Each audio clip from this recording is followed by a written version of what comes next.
인생을 살다 보면 많아서 좋은 게 있죠. 반면에 많아서 좋지 않은 것도 있습니다. 어릴 때는 나이 먹는 것이 좋았습니다. 빨리 어른이 되고 싶었습니다. 어른이 되면 뭐든지 할 수 있을 거다 이런 생각이 들어서 빨리 어른이 되고 싶었습니다. 어느 순간부터 나이 먹는 게 좀 부담스러워집니다. 저울 위에 올라가면 저울에 비치는 숫자는 왠지 좀 작았으면 좋겠다 이런 생각을 합니다.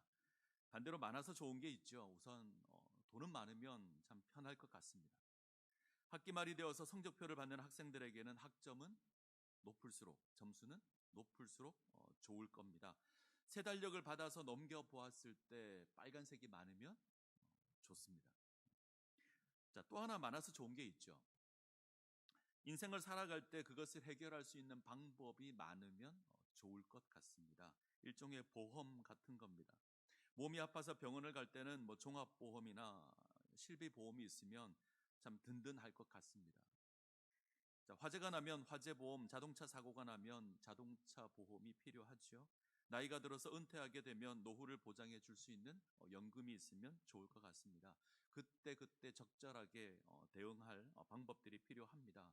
사람은 이런 것들이 많을수록, 이런 것들이 내게 많이 있을수록 나는 안전하다 생각합니다. 반면에 이런 것이 뭔가 없다고 생각이 되면, 부족하다 생각하면 이제 불안하다 이렇게 생각을 합니다. 자, 이러한 사람의 마음이 종교적으로도 많이 다양하게 나타납니다. 그리스 로마 신화를 보게 되면 아주 다양한 신들의 이름이 등장합니다. 너무 많아서 외우기 힘들 정도입니다. 우선 최고의 신인 제우스가 있고요. 제우스의 부인이죠. 제우스의 아내인 최고의 여신인 헤라가 있습니다. 바다의 신 포세이돈, 하늘의 신 우라노스, 땅의 신 가이사, 사랑의 신 에로스, 미의 여신 아프로디테, 전쟁의 신 혹은 지혜의 신 아테나, 이처럼 끝이 없습니다. 그들은 붙일 수 있는 모든 것에 신의 의미를 붙여 놓았습니다. 자, 왜 이처럼 많은 신을 만들어 놓았을까요? 이유는 간단합니다. 그때 맞는 신을 섬기겠다는 거죠. 집을 짓고 살 때는 땅의 신을 섬깁니다. 농사를 지을 때는 농사의 신을 섬기고 바다로 나갈 때는 바다의 신을 섬깁니다. 어떻게 생각하면 지혜로운 것처럼 보입니다. 그때 상황에 맞는 신을 섬김으로 내게 주어진 문제를 해결하겠다. 이런 논리에 따르면 우리는 아주 많은 신을 섬겨야 할 겁니다. 공부할 때는 지혜의 신을, 사업을 할 때는 성공의 신을, 그리고 집에서는 가정의 신을 섬겨야 하고 몸이 아플 때는 건강의 신을 섬겨야 할 겁니다. 근데 성경은, 우리가 대하는 하나님의 말씀은 이러한 모습을 거부합니다. 오직 유일하신 하나님만 섬겨라 명령합니다. 이 땅의 사람들이 많은 신들을 만들어 놓고 그것을 섬기겠다 이야기할 때 성경은 오직 천지를 창조하신 유일하신 하나님을 선언합니다. 천지를 창조하신 유일하신 하나님, 그 하나님이 우리의 하나님이다 고백합니다. 이것이 성경의 선언입니다. 우리는 이 하나님을 섬겨야 합니다. 동시에 성경은 고백하죠. 인간이 만들어낸 모든 신들은 헛된 것이다. 이 땅의 모든 것은 하나님께서 지은 피조물인데 그것에게 신적인 의미를 부여해서 그것을 섬기는 것은 어리석은 것이다. 미련한 것이다. 고백합니다. 그것은 어리석은 인생이 만들어낸 헛된 것입니다.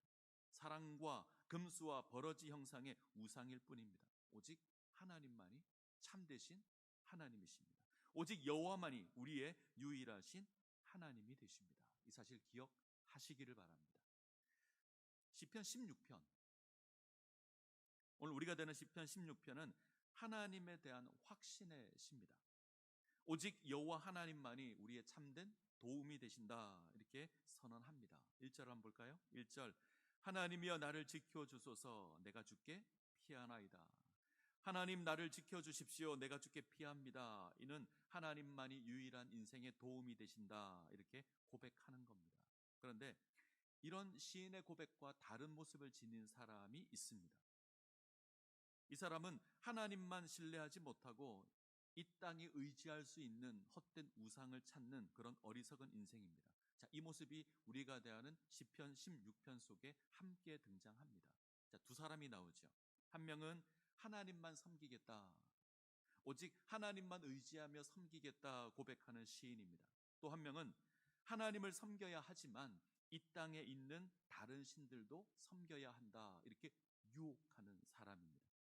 자, 우리가 대하는 16편 1절부터 4절까지는 이 두 사람의 고백이 섞여져 있습니다. 자, 시편 16편 1절부터 4절까지 해석하기 굉장히 어려운 본문입니다. 우리는 고민하지 않고 있는 그대로 읽고 받아들이는데 이 부분을 해석하는 게 굉장히 어렵습니다. 학자들도 굉장히 많이 고민합니다. 저 역시 이 부분을 해석하는 것이 굉장히 어려웠습니다. 3절 때문에 그렇습니다. 자, 3절 한번 볼까요? 3절 제가 읽겠습니다. 땅에 있는 성도는 존귀한 자들이니 나의 모든 즐거움이 그들에게 있도다. 자, 그대로 읽으면 땅에 있는 성도, 곧 하나님의 백성은 존귀한 자들이어서 하나님께서 저들을 기뻐 여기신다, 이렇게 이해가 될 겁니다. 그죠? 이렇게 이해하면 참 은혜로운 말씀이 되죠. 하나님께서 땅에 있는 성도들을 존귀하게 여기신다, 기쁘게 여기신다. 그래서 이 구절을 적어서 액자로 만들기도 합니다. 제가 전에 섬겼던 교회는 이 구절이 화장실 소변기 앞에 붙어 있었습니다. 볼일 볼 때마다 이 구절을 봅니다. 그리고 굉장히 마음이 불편합니다. 자, 땅에 있는 성도. 자, 3절 다시 한번 볼까요? 땅에 있는 성도들은 존귀한 자들이니 나의 모든 즐거움이 그들에게 있다. 자, 땅에 있는 성도, 원문 그대로 해석하면 이렇게 됩니다. 땅에 있는 거룩한 것들. 땅에 있는 거룩한 것들. 우리말 번역은 이건 좋게 해석했습니다. 그래서 성도 이렇게 번역을 했습니다. 자, 땅에 있는 거룩한 것들, 이렇게 해석하면 이렇게 번역이 됩니다. 땅에 있는 거룩한 것들은 큰 능력이 있어서 그 안에 나의 모든 즐거움이 있다.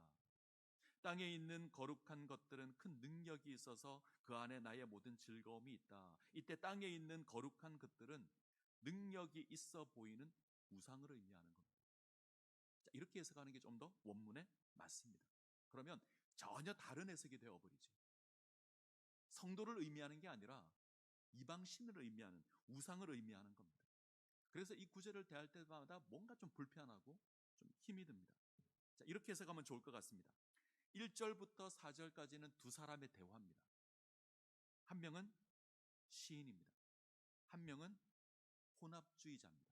이 두 사람이 대화를 하는 겁니다. 자, 표시하시면서 읽으시면 좋을 것 같습니다. 1절과 4절은 시인의 고백입니다. 시인은 오직 하나님만 섬기겠다 고백합니다. 중간에 있는 2절과 3절은 이 유혹자의 고백입니다. 혼합주의자의 고백입니다. 하나님을 섬겨야 하지만 다른 신도 섬기겠다 이야기하는 사람입니다. 이 두 사람이 대화를 하는 겁니다. 자, 먼저 시인의 고백을 만날 수 있습니다. 하나님이여 나를 지켜주소서, 내가 주께 피하나이다. 시인은 고백합니다. 오직 하나님만이 나의 피난처가 되십니다. 하나님만이 나의 진정한 도움이 되십니다.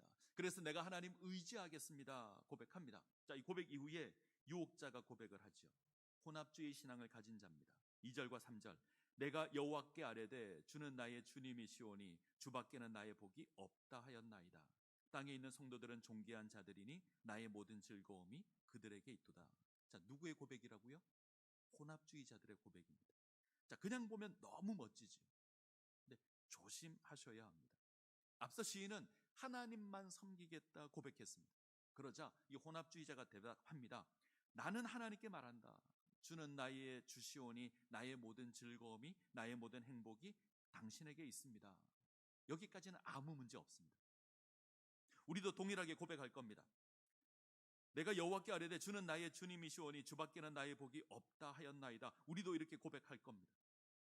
근데 문제는 3절이죠. 3절에 가면 앞서 말씀드린 것처럼 땅에 있는 거룩한 것들은 능력이 있어서 그 안에 나의 모든 즐거움이 있다, 이렇게 해석이 됩니다. 땅에 있는 거룩한 것들, 말씀드린 것처럼 우상이죠. 이 땅에서 거룩하다 일컬음을 받는 그런 신들입니다. 인간의 눈으로 보기에 능력 있어 보이는 것들입니다. 그래서 저들로 말미암아 기쁨을 얻는다 고백합니다. 정리하면 이런 겁니다. 나는 하나님께 말합니다. 주는 나의 주시오니 나의 행복이 당신에게 있습니다. 그리고 땅에 있는 저 능력 있어 보이는 저 우상에게 내가 말합니다. 나의 즐거움이 당신에게 있습니다. 뭔가 좀 이상하죠. 뭔가 이상합니다. 하나님을 향해서 나의 주시오니 나의 행복이 당신에게 있습니다 고백합니다. 동시에 우상을 향해서도 말합니다.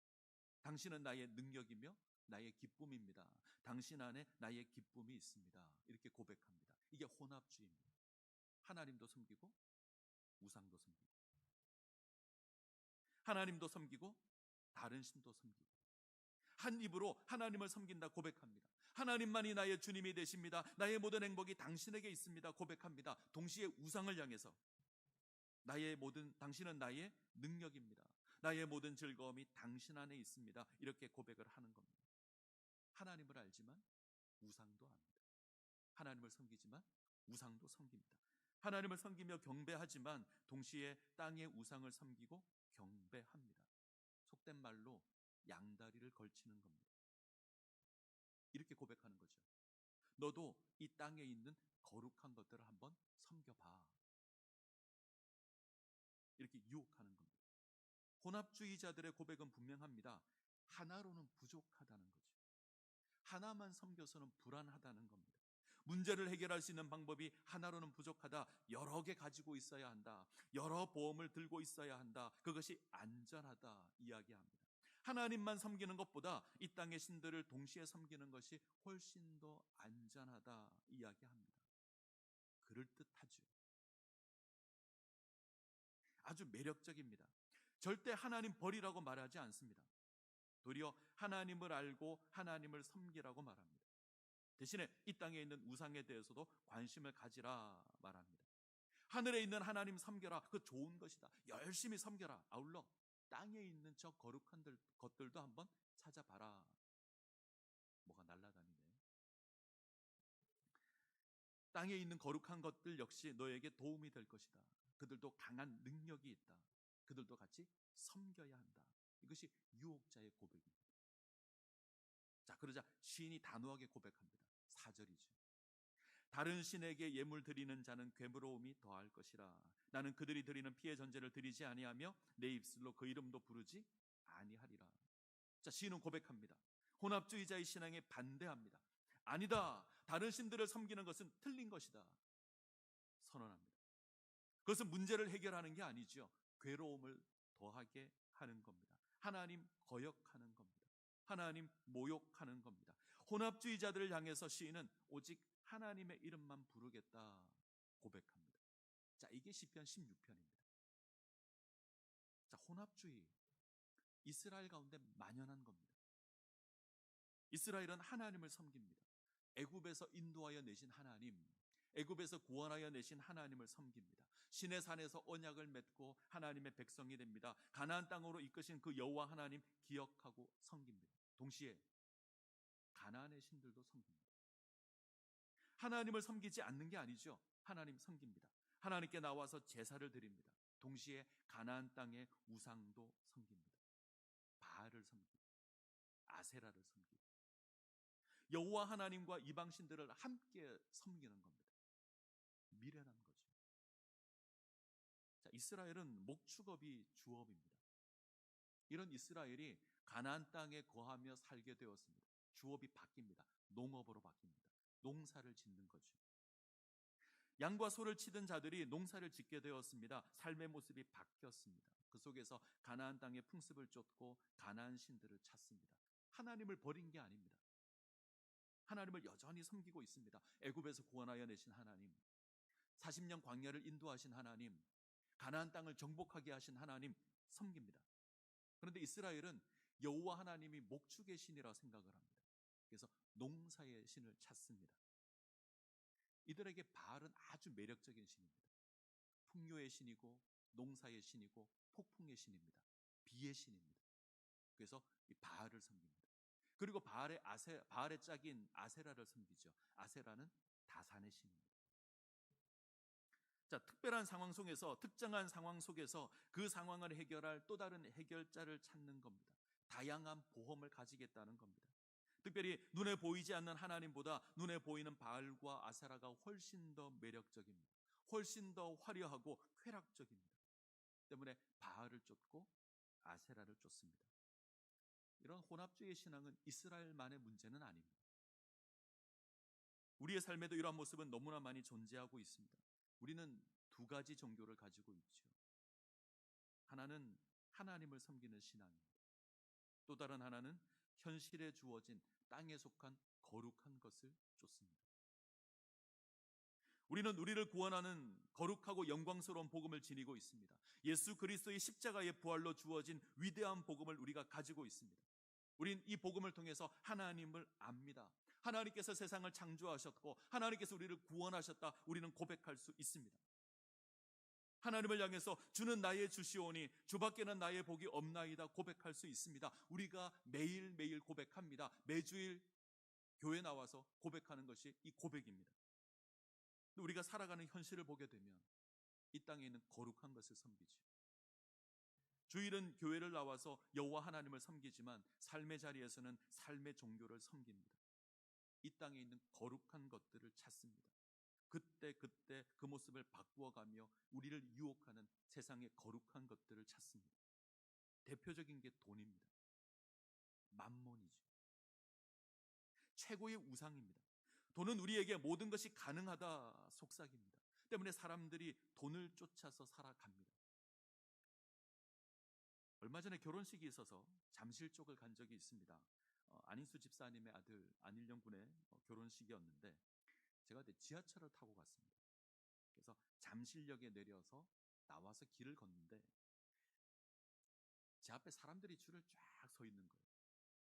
줄을 쫙 서서 왔다가 다시 가는, 아마 거리로 재면 한 200m 정도 될 겁니다. 자, 코로나 상황인데 사람들이 마스크를 쓰고 줄을 서 있습니다. 왜 줄을 서 있을까? 너무 좀 궁금하잖아요. 뭐 경품을 나누어 주나, 행사를 하나, 어디 입장을 하는 걸까 하도 궁금해서 줄을 한번 따라가 봤습니다. 무슨 줄인지 아십니까? 로또 복권 파는 곳이었어요. 소위 명당 판매점. 제가 앞에 적어놓은 거 봤습니다. 1등 13번, 2등 58번. 그 판매점에서 1등이 13번 나왔고 2등이 58번 나왔답니다. 줄 설만 할 것 같죠? 자, 이처럼 사람들은 돈을 쫓습니다. 자, 코로나가 문제가 아닙니다. 자, 이 이야기 듣고 찾아가시면 안 됩니다. 찾아가실 것 같아요. 안 됩니다. 궁금하시면 찾아오시면. 요즘 젊은이들에게는 스마트폰이 우상입니다. 스마트폰만 있으면 뭐든지 할 수 있습니다. 스마트폰만 있으면 뭐든지 할 수 있는 세상을 살아가고 있습니다. 오늘 저녁에 물건을 주문하면 내일 아침 문 앞에 와 있습니다. 자, 그런 세상을 삽니다. 기가 막히죠. 요즘 은행이 사라집니다. 스마트폰 하나면 굳이 은행에 가지 않아도 은행의 업무를 볼 수 있습니다. 초등학생들은 저희 집에 이제 둘째가 초등학교를 다니는데 일주일에 절반은 학교 가고 절반은 학교 안 갑니다. 안 갈 때는 온라인으로 수업을 합니다. 집에서 학교 수업을 하는 거죠. 집안에서 재택근무도 할 수 있습니다. 검색하면 이 땅의 모든 정보도 확인할 수 있는 것이 온라인입니다. 스마트폰입니다. 집 밖으로 한 발짝도 나가지 않고 모든 것을 할 수 있습니다. 자, 이런 온라인 세상은 너무나 능력 있는 것으로 등장을 합니다. 우리 삶이 힘들 때 격려해주는 아름다운 이야기, 리더스 다이제스트 이런 것들은 아주 매력적이죠. 친한 친구는 언제나 우리에게 도움을 주는, 위로를 주는 그런 존재입니다. 어떤 전문가는 우리에게 아주 매력적입니다. 내가 잘 해결하지 못하는 문제를 해결해 줍니다. 마음이 우울할 때 음악이나 드라마는 우리를 위로하는 아주 좋은 치료제입니다. 여행은 지쳐있는 나에게 새로운 힘을 북돋아주는 영양제와 같습니다. 우리 주변은 이러한 바울로 가득합니다. 우리는 하나님을 찾기보다 이런 것을 먼저 찾습니다. 뭔가 확인하기를 원하면 스마트폰을 찾고, 뭔가 위로받기를 원하면 친구를 찾고, 음악을 찾고, 드라마를 찾습니다. 우리는 분명히 하나님께서 이 땅을 창조하시고 그가 우리의 인생의 주인이 되신다 압니다. 그 하나님을 믿는다 우리는 고백합니다. 그런데 한편으로는 정말 그 하나님 내 문제에 관심을 가지고 계실까? 그렇게 생각하는 것 같습니다. 왠지 눈에 보이지 않는 하나님 멀리 계신 것 같습니다. 그래서 나름대로 방법을 찾습니다. 우리는 결코 하나님을 모른다 이야기하지 않습니다. 하나님을 압니다. 섬깁니다. 그러나 우리 일상을 보면 너무나 많은 바알이 있고 너무나 많은 아세라가 있습니다. 어느 순간 우리는 하나님을 섬기는 그 믿음으로 든든해하기보다는 두툼한 현금을 인해서 든든해할 때가 훨씬 더 많습니다. 그런 것에 익숙해져 버렸습니다. 자, 결코 책을 보지 말아라, TV는 바보 상자이니 상종하지도 말아라, 친구를 만나지도 말라, 이런 이야기 하는 게 아닙니다. 책을 보셔야 되죠. 열심히 보셔야 합니다. TV 얼마든지 보셔도 좋습니다. 음악을 들으셔도 좋고 드라마를 보셔도 좋습니다. 저는 온라인이 얼마나 고마운지 모릅니다. 주문만 하면 집 앞으로 가져다 줍니다. 너무 고맙지요. 하나님께서 우리에게 허락하시는 아주 훌륭한 방편들입니다. 그런데 이 유익함은 천지를 창조하신 창세기 1장의 하나님이 오늘 나의 삶을 지키는 하나님이다라는 것이 확인된 이후에 주어져야 합니다. 우리는 내가 걷는 모든 순간마다, 숨을 쉬는 모든 순간마다 하나님의 보호 아래 있음을 기억해야 합니다. 그 하나님이 나의 하나님이 되신다, 그 하나님이 나의 유일한 피난처가 되신다 확인하며 의지하는 삶 가운데 이런 것들이 내게 유익으로 주어져야 합니다. 이것 없이 문제를 해결할 때마다 온라인을 찾고, 문제를 해결할 때마다 전문가를 찾고, 내가 위로받을 때마다 음악을 듣고, 그건 순서가 바뀐 겁니다. 하나님을 기억하셔야 합니다. 여호와 하나님만이 나의 유일한 피난처가 되십니다. 멀리 계신 하나님이 아닙니다. 나를 지명하여 당신의 백성으로 부르신 하나님이십니다. 우리를 향해서 너는 내 것이라 선언하신 하나님이십니다. 나를 사랑하시는 하나님이십니다. 나와 함께 하시고 나의 피난처가 되시는 하나님입니다. 이 하나님으로 충분합니다. 이 하나님만 의지하는 인생을 살아가시기를 바랍니다. 이것이 우리의 믿음입니다. 다른 것이 끼어드시면 안 됩니다. 그리스도인이란 여호와 하나님과 관계되어 있는 자입니다. 이 관계 속에 그 어떠한 불순물도 존재해서는 안 됩니다. 여호와 하나님으로 만족하는 자가 하나님의 백성입니다. 오직 여호와 하나님으로 기뻐해야 합니다. 오직 여호와 하나님으로 즐거워해야 합니다. 이런 모습 가운데 세워지시기를 바랍니다. 자, 5절 이하를 보시면 하나님 앞에서 살아가는, 하나님만 섬기는 삶의 모습이 등장합니다. 몇 가지로 정리할 수 있는데, 자, 5절과 6절을 볼까요? 5절 6절 같이 읽겠습니다. 여호와는 나의 산업과 나의 잔의 소득이시니 나의 분깃을 지키시나이다.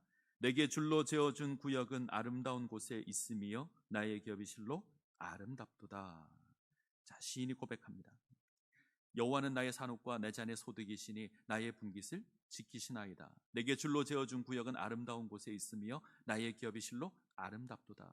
첫 번째 우리가 지녀야 될 자세는 하나님으로 나의 기업을 삼아야, 하나님만이 우리 인생의 기업이 되어야 합니다. 우리의 기업은 이 땅에 있지 않습니다. 하나님의 백성은 이 땅에 화려함을 쫓는 인생이 아닙니다. 오직 여호와 하나님을 나의 기업으로 삼고 그것으로 만족하는 자입니다. 이 땅에 보물을 쌓는 게 아닙니다. 하늘의 보물을 쌓는 겁니다. 이 땅을 바라보게 되면, 이 땅의 풍요를 쫓게 되면 우리는 이 문제를 해결하기 위해서 이 땅에 있는 거룩한 것을 쫓게 될 겁니다. 우리는 그런 인생이 아닙니다. 여호와 하나님을 쫓는 인생입니다. 그러기에 하나님만이 나의 기업이 되십니다 고백할 수 있어야 합니다. 이것이 첫 번째입니다. 자, 두 번째, 하나님의 교훈을 즐거워하는 겁니다. 자, 7절을 보겠습니다. 7절 같이 읽습니다. 나를 훈계하신 여호와를 송축할지라 밤마다 내 양심이 나를 교훈하도다. 자, 시인은 지금까지 나의 삶을 인도해 주신 그 하나님, 그 하나님의 말씀을 즐거워합니다. 나를 훈계하신 여호와의 말씀을 기억합니다. 하나님의 말씀에 귀를 기울입니다. 자, 이런 고백이 있죠. 밤마다 내 양심이 나를 교훈하도다. 오늘날 밤은 소란하고 요란하지만 이 성경에 기록되었을 당시의 밤은 낮의 소음이 사라진 고요한 시간입니다. 세상이 멈춘 시간입니다. 그 시간에 하나님의 말씀에 귀를 기울이는 겁니다. 낮의 소리에 귀를 닫고 조용히 하나님의 말씀에 귀를 기울여야 합니다. 나를 향한 하나님의 교훈을 들어야 합니다. 그러면 우리는 낮의 소음이 가득한 이 세상에서 하나님의 백성으로 살아갈 수 있습니다. 하나님의 말씀을 가까이 하시기 바랍니다. 하나님 말씀이 우리의 생명입니다. 자, 세 번째, 하나님 앞에서 살아가는 인생이 되어야 합니다. 자, 8절로 가겠습니다. 8절 같이 읽습니다. 내가 여호와를 항상 내 앞에 모심이여 그가 나의 오른쪽에 계심으로 내가 흔들리지 아니하리로다. 시인은 여호와 앞에 살아가는 삶을 고백합니다.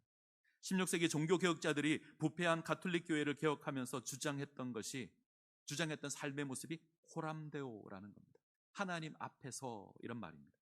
우리의 삶이 하나님 앞에서 주어지는 것이 되어야 합니다. 우리의 삶은 하나님 앞에서 온전한 것이 되어야 합니다. 우리는 끊임없이 우리의 삶의 모습을 살펴야 합니다. 하나님 앞에서 살아가는 인생인지, 세상의 풍요를 쫓는 인생인지, 하나님을 섬기는 인생인지, 세상의 바알과 아세라를 섬기는 인생인지 우리는 끊임없이 확인해야 합니다. 자, 사람 앞에서 살아가는 것이 아닙니다. 사람의 눈치를 보는 것이 아닙니다. 이 땅에 능력 있어 보이는 그 어떠한 것을 쫓는 것이 아닙니다. 하나님 앞에서 살아가는 겁니다. 이것이 하나님의 백성입니다. 자, 정리해 볼까요? 시인은 하나님을 기업으로 삼고 하나님을 바라봅니다. 하나님의 교훈을 즐거워하며 귀를 기울입니다. 하나님 앞에서 살아가는 신실한 삶을 살아갑니다. 이것이 하나님을 섬기는 백성의 모습입니다. 자, 우리가 이런 삶을 살 때에 하나님께서 우리를 지키실 겁니다. 우리 인생으로 기쁨과 즐거움이 넘치게 하실 겁니다. 자, 9절부터 보겠습니다. 자, 교독하죠. 9절 제가 읽고요. 10절은 여러분들이, 11절은 같이 읽겠습니다. 9절 제가 읽습니다. 이러므로 나의 마음이 기쁘고 나의 영도 즐거워하며 내 육체도 안전히 살리니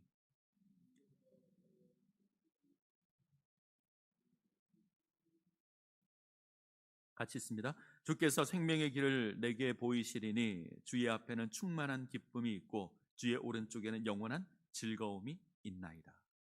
시인은 고백합니다. 하나님께서 결코 우리를 소홀히 버리지 않을 겁니다. 우리를 죽음 가운데 버리지 않는다는 말입니다. 하나님의 거룩한 자로 이 땅에 썩지 않게 하실 겁니다. 이 땅 가운데 허무하게 사라지는 인생이 아닐 겁니다. 우리 하나님께서 그렇게 하실 겁니다. 하나님께서 죽음 가득한 이 땅에서 생명의 길로 우리를 인도하실 겁니다. 그 하나님 앞에 기쁨이 가득합니다. 그 하나님 우편에 즐거움이 가득합니다. 우리가 하나님의 백성인 우리가 누려야 될 기쁨과 즐거움입니다. 이 땅에서 주어지는 즐거움은 헛된 겁니다. 허망한 겁니다. 그러나 하나님 안에서 주어지는 기쁨, 참된 기쁨입니다. 그것이 생명의 기쁨입니다. 우리가 하나님 앞에 주어진다면, 하나님을 믿고 의지하는 삶을 살아간다면 하나님께서 이 모습 가운데 세워 주실 겁니다. 이 죽음 가득한 세상에서 하나님의 생명을 누리는 복된 인생으로 우리 하나님 세워 주실 겁니다. 은혜 가운데 세워지시기를 간절히 소원합니다. 같이 찬양하겠습니다.